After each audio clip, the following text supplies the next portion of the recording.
që do të zgjedhet presidenti nga propozimet tona. Dhe në kodër të aty në negociata vjen një propozim apo ma voton një ministër temin për president. Kjo është jo serioze. Kjo është jo serioze. Jo e sinqert. Madje, Zoti Kurti edhe ka lejthit publikun duke keq interpretuar bisedat e mbreshme që ka pas me Zotin Hamza.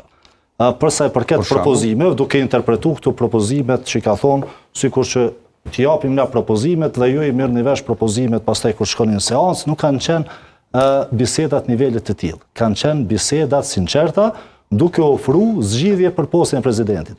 Dhe kur ndodh kjo, humb besimi dhe nuk ka çka të negociat më.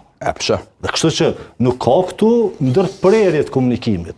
Këtu ka një situatë ku diskutimi për zgjedhje presidentit kalon në pazar politik, apo ma voton mu një ministër temin, ta provoj, që tha dhe Zoti Kurti në konferencë për media, hajtë të provojmë, pastaj